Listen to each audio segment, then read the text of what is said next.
Good morning. Thank you for joining me again in the greenhouse this morning. It's Sandra here from Huron Ridge. And I had some questions sent in to me after yesterday's little video that I did. So I thought I would take the opportunity to answer those today. If you're joining me this morning, please give me a wave or say hi. Tell me where you're joining from. It's always great to see where people are watching from. Anyways, so like I said, I had some questions yesterday emailed or messaged to me that I thought I would take a minute just to answer today. So the first question that was sent to me was, what houseplants do you have that are pet friendly? And so I did some online research, and you can certainly do some research as well. There's lots of information out there about houseplants that are safe for your pets and children. It's never been a big issue for me because I have a dog who is completely uninterested in just about everything. She's a very lazy old dog. We love her dearly, but she's not a problem as far as houseplants are concerned, and we don't have any cats in the house. So we have never had to really worry too much about whether our houseplants are safe for our pets, but I certainly know it's a concern for a lot of people. So I did some online research. Yeah, like I said, you can do that as well. There's lots of great information out there about what houseplants are safe for your pets. But I took it one step further, and then I went through and saw what we have that's included in our sale that is pet friendly. So as you may or may not know, most of our 4- and 6-inch houseplants are on 25% off. So those are the ones that I'm going to be showing you primarily. And then there are also the ones that are pet friendly, or the ones, we've got lots more than this, but these are the ones that are particularly pet friendly. So the first one that I thought I would show you, it's a little bit less common of a houseplant, is a staghorn fern. It's an interesting looking fern. If you want to see what they look like when they get bigger, definitely Google that, because they're kind of an interesting looking creature. And they are more of a medium to bright light indoor plant. So oftentimes ferns are thought of as being a shade plant, but this one does like it a little bit brighter. So this is a staghorn fern, and he is pet friendly. Another one that is also a good pet-friendly plant, and one of my favorites, you've probably heard me talk about it before, is peperomia. This one is called Ginny. I love the pink veination in the leaves. A great house plant. I find mine takes quite a bit of water, which surprised me because I think with the waxy leaves it wouldn't take a lot of water, but it really does. So that's the only thing to know about the peperomia Ginny. I do have mine. It says low to bright light or even bright fluorescent light. Mine is in a bright spot. I'm finding it's doing just fine there. It's not appearing to have any burning from being in its brighter location, but it certainly is something I will keep an eye on. Peperomia Ginny, also good for if you've got pets in the house. Okay. Super common one that is apparently just fine for cats and dogs is spider plants. So you probably saw me do a video a couple weeks ago about, or if you want to check back, I did one about planting spider plant babies. This big guy has a baby on it already. The smaller size are certainly included in our sale. So if you want to, they grow so fast. Okay, so this is a 4-inch spider plant, and we also have some bigger spider plants, totally safe for your pets as well. Another one, I have a lot of favorite plants, but this is another one that's a favorite of mine. I have it as well at home. It's called a Hoya. Hoyas are safe for cats and dogs. They are very fragrant when they flower. Mine hasn't flowered yet, so I'm kind of holding out for that. And they're part of the succulent family, so they don't like to be watered all the time. You can let them dry out between waterings. And as I was doing some more information, reading up on them with regards to house plants for safety, I also read that they don't like to be in direct sunlight. I have mine sitting right in my south-facing bathroom window, which has been fine all winter. But now when the sun's getting hotter out, I may have to relocate it. I'm just going to have to play that by ear and see how that goes. But I am open to the fact that if it gets too hot there and the leaves start to show some burning, I may have to relocate it. The other thing about this Hoya that's kind of neat is mine at home, I don't have a spot where these tendrils can go down like this. That wasn't working for me. So what I actually did is I took them like this, and I just kind of wove them around each other, and now mine has like a little arch kind of thing over top of it, which looks kind of neat in my bathroom window. I quite like it. So that's a Hoya, also safe for your pets. And then I've got two more. One that's also included in our sale that I really wanted to show you. I don't have one of these at home, not exactly. I've got a different version. This is a Calathea. And this one is called a peacock plant. You see the purple and I have a different version of this as a Calathea, but this one is really cool.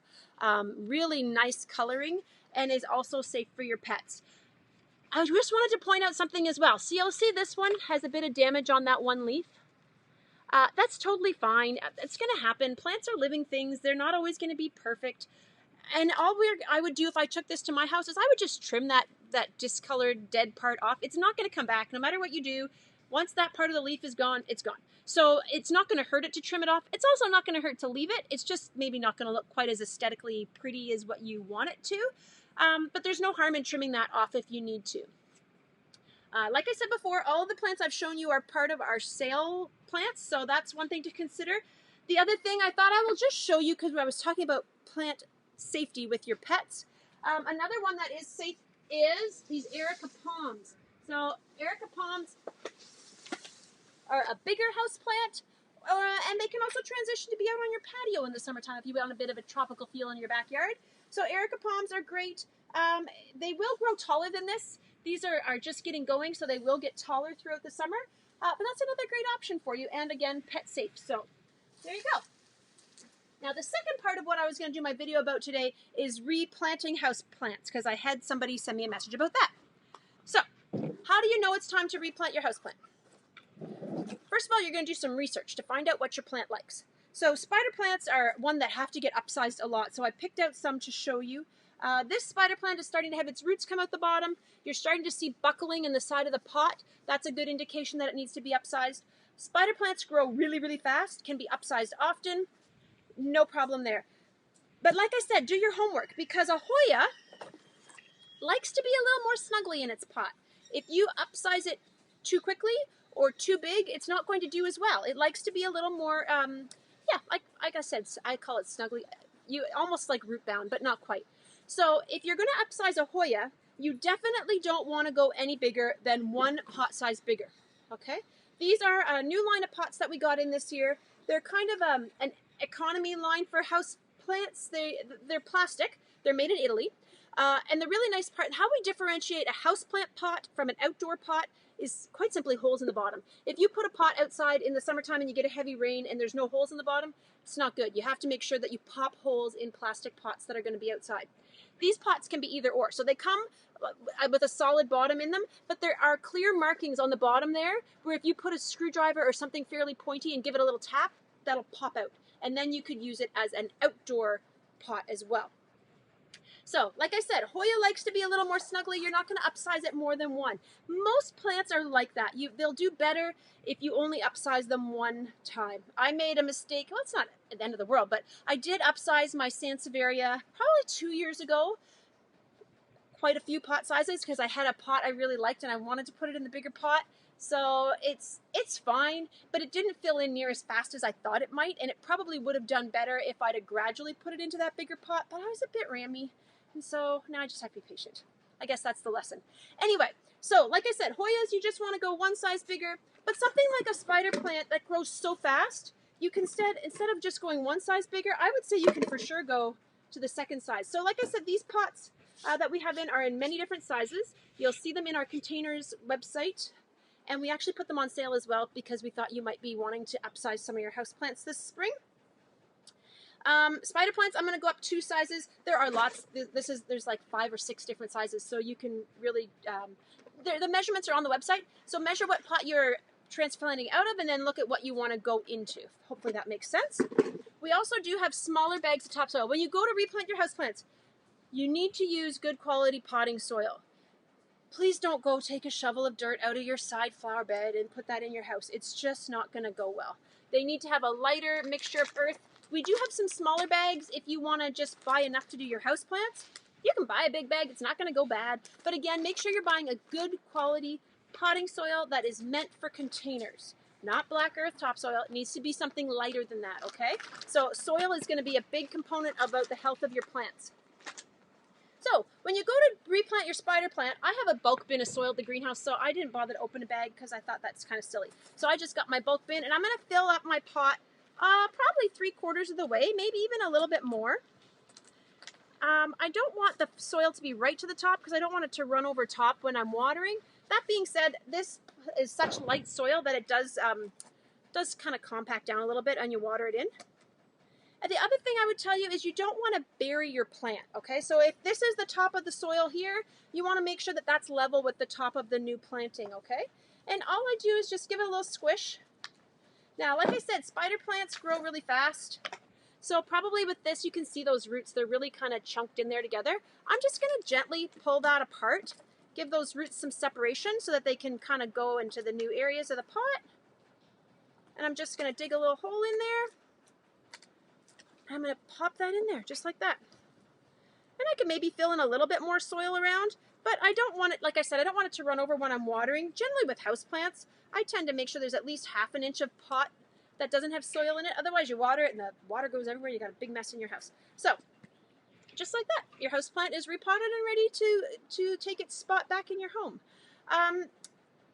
Yeah, definitely do your research online. If you have questions, please mention them in the comments here. I always love to see what people are wondering about, asking about. There's so much that growing up in a greenhouse, I just take for granted as general knowledge that people know because it's something that I grew up always knowing. Please send me your messages, give me your comments. I love to hear what you're wondering about. Another answer to your questions, people have been messaging me about different flowers and patio pots and hanging baskets that we've posted pictures of. When are they ready for sale? We're hoping to have our full lineup of plants online for the 1st of May so that you'll be able to start buying your bedding plants if you choose to. We're gonna keep growing, so we don't certainly anticipate that everybody needs to take their plants home on the 1st of May. But for those of you who are super keen and want to babysit your plants at home, 1st of May is when we're planning to have our full lineup online. And if you, like I said, if you have any other questions, by all means, drop me a Facebook message, send us an email, contact us however you can, and we will do your best to answer your gardening questions. I know it's a little hard because you're used to coming in here and chatting with us and hitting us up with your questions, asking for advice, and we're hoping to use this platform to do a lot of that chatting with you. It's a little bit different, but certainly when I'm doing my live streams, I can see that people are watching, and if you would happen to have a comment or a question, if you type it in while I'm live, it comes up on my screen. So I'm going to hopefully be able to answer as many questions in real time as possible. And then those that comment or don't watch live, if you watch later, if you mention it in the comments, then I'll either answer it on that comment or I'll maybe do another live video about that too. And maybe even both. So anyways, thank you so much. Have a great day. And let's hope for warmer weather. I can't believe it. We're keeping getting those little bits of snow. Not impressed. So let's hope that clears up and we get some spring-like weather and we can get gardening soon. Thank you. Have a great day.